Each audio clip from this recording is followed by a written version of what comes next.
Students, in the next part of electrochemistry is the measurement of electrical conductance of electrolytic solutions. You know, conductors. Conductors in our day-to-day life, there are a large number of conductors are there. We know they are copper, aluminium, gold, silver, iron. All these metals are conductors. Alloys are conductors. You know, graphite is a good conductor. In chemistry, we will discuss the electrolytic solutions, particularly solution of aqueous NaCl, copper sulfate, aqueous KCl. These aqueous solutions are also good conductors of electricity. The salts in their molten state also good conductors.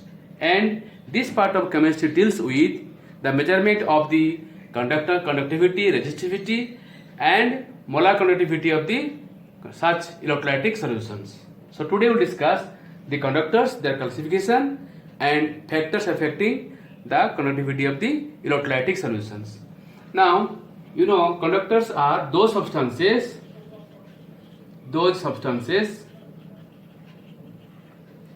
which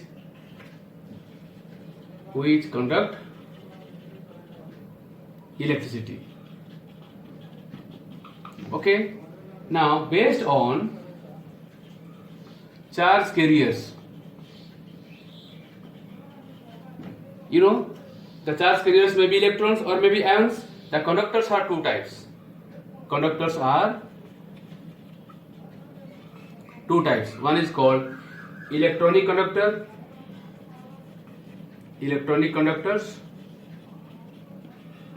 and the second one is called electrolytic conductors. Electrolytic conductors. You know, in electronic conductors, the charge carriers are the electrons. Charge carriers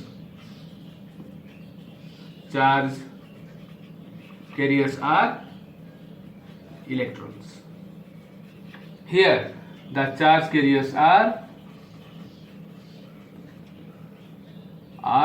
ions, the cations and anions. You know, in the electrolyte, the cations are there, anions are there. These ions conduct electricity in case of electrolytic conductors. Now, the conductance of electricity by electronic conductors is a part of physics. Okay, so we will discuss the electrolytic conductors. Okay, so now, we will discuss electrolytic conductors. Electrolytic conductor means the conductors or the substances for which the charge carriers are ions. Let us take an example of such substance. Let us take NaCl is a molten one. Molten NaCl, one means liquid NaCl. Okay, here Na plus ion is there, Cl minus ion there. When a potential difference is applied, okay, what do you find? The movement of ions can take place. Cation move towards cathode and anion move towards anode. Therefore, this also conduct electricity. Now, this can be verified. This can be verified by taking an example. You see, let us set up a battery here. Okay, a battery is there, a cell is there. You can say positive, this is negative, and join it with a bulb. Okay, and its key is there. Okay, now if you switch on the key, okay, on the key, then the bulb will, you know, give light. Now, if you cut this to end and join here, you can put here, put the two, the ends in the molten NaCl. Then also, when you make the circuit complete, then also the bulb gives light. That means current flows. In place of molten NaCl, if you take aqueous NaCl, also the bulb gives light, because aqueous NaCl is also a good conductor of electricity. It is because of the movement of the ions. In this case, the charge carriers are ions. So such substances for which the ions are the charge carriers are called electrolytic conductors. And electrolytic conductors are of two types. Electrolytic conductors are of two types. One is called strong electrolytes, and second is called weak electrolytes. Weak electrolytes. Strong electrolytes means the electrolytes which are completely ionized in any concentration. Strong electrolytes are the substances which are completely ionized. They are completely ionized in any concentration. Okay, and they are, strong acids, strong bases, and salts. So such examples are, you can say, give the examples of strong electrolytes. You can say first is strong acids. All strong acids are strong electrolytes like HCl, HNO3, H2SO4, etc. All strong bases like NaOH, KOH, barium hydroxide, they are all strong electrolytes. And then salts, there are some salts are there which are sparingly soluble, but many salts are completely ionized in any concentration, like NaCl salts, like NaCl, KCl, K2SO4, MgSO4, etc. They are all strong electrolytes because they are 100% ionized at all concentrations. Now, second category is weak electrolytes. And weak electrolytes are those electrolytes which are partially ionized. They are partially ionized in aqueous solutions. Okay, examples are, we can say, weak acids. Which are what are weak acids? You have in your list HCOH, CH3COOH, HCl is a weak acid. Okay, H3PO4 is a weak acid. These weak acids are all weak electrolytes. Similarly, you can have weak bases are also weak electrolytes. Weak bases or okay, example are ammonium hydroxide, magnesium hydroxide, aluminium hydroxide are all weak electrolytes. And C is slightly soluble salts, slightly and sparingly soluble salts like AgCl, PbCl2, CaF2, cadmium sulfide, zinc sulfide, etc. They are all, you can say, weak electrolytes.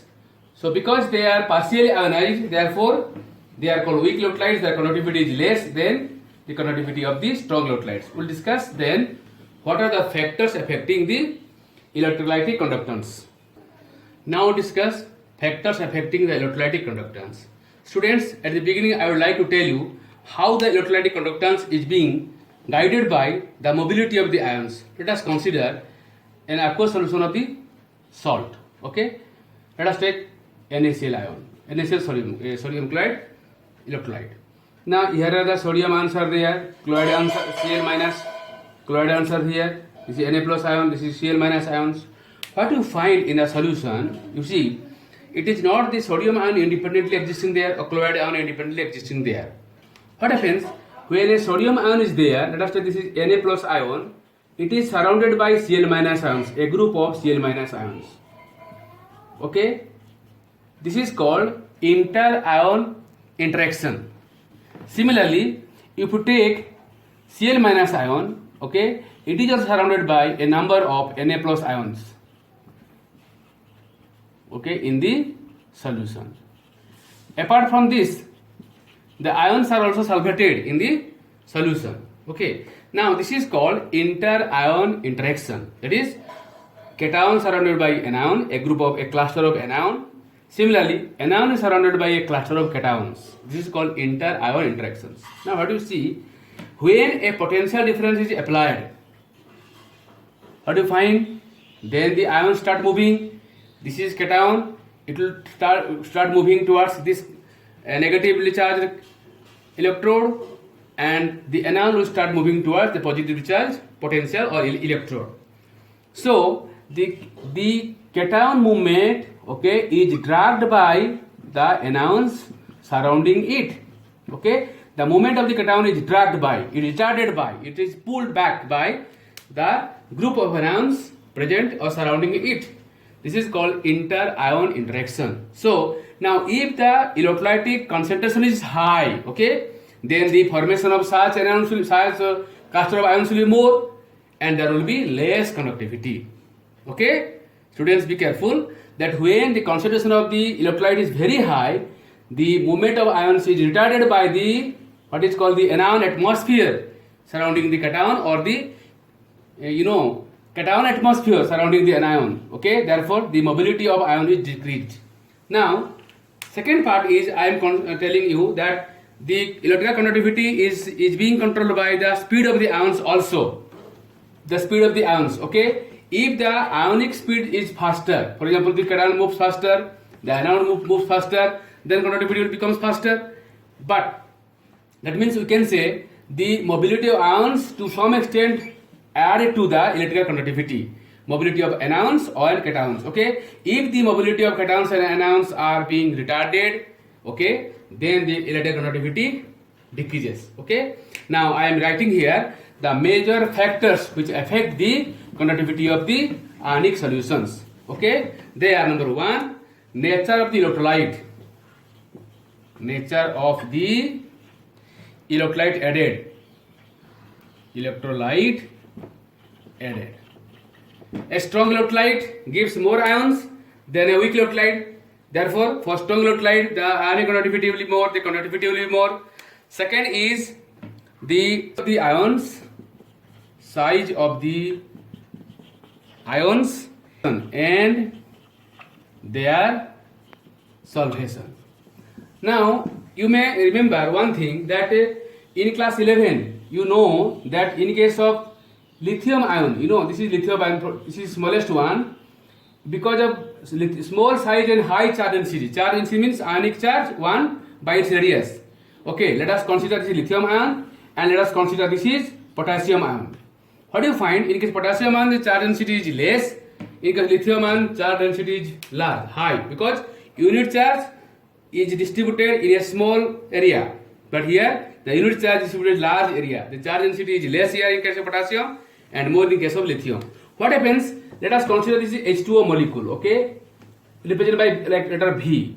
The O here is there, so it is most hydrated. Li plus ion is most hydrated because of its high charge density. It attracts the water molecules towards it very highly. Therefore, this is the size of the hydrated lithium ion. But because of less charge density, this is less hydrated. Which one? Potassium ion. Or if the cation size increases, hydration also decreases. Therefore, this is the size of the hydrated potassium ion. So, hydrated potassium ion is less bulky, but hydrated lithium ion is very bulky. Therefore, in the case of potential difference, the movement of the lithium ion is weak, less, but the movement of the potassium ion is faster. It moves faster. The mobility is faster, higher. Therefore, the potassium ion has higher conductance than that of the lithium ion. Okay, it depends on the size of the ions and their solution. Now, third factor is nature of the solvent and its viscosity. Third factor is nature of solvent and its viscosity. Nature of solvent and its viscosity. Viscosity. As I told you that a polar ion, more polar ion dissolves the ions more. Therefore, what solvent like water has higher conductivity. And if the viscosity of the solvent is more, viscosity is a type of retardation. Therefore, if viscosity of the solvent is high, then mobility of the ions will be less. So automatically conductivity will be less. The fourth one factor is concentration. Concentration of the electrolyte. As I earlier told you that higher the concentration, okay, the mobility of the ions will be less. Therefore, the conductivity will be less. And final one is very important one is temperature. You know, in case of solid conductor like copper wire, silver wire, or you can say aluminum wire, its temperature is increased. Okay, in case of these conductors, what you find? the kernels are there and electrons are free. They move, but because of increase in temperature, what do you find? The movement of the electron is being disturbed by the vibration of the kernels. They are the positive charge atoms. Okay, therefore the conductivity decreases in case of solid conductor. But in case of electrolytic solution, what do you find? In case of electrolytic solution, if temperature is increased, then the mobility of the ions will increase. Okay, therefore the electrical conductivity increases with the rise in temperature in case of electrolytic solution. This is a major difference between electronic conductor and electrolytic conductor. In case of electronic conductor, with rise in temperature, the mobility of ion is disturbed, therefore conductivity decreases. But in case of your electrolytic solutions, with rise in temperature, the mobility of the ion increases, therefore electrical conductivity increases. Okay.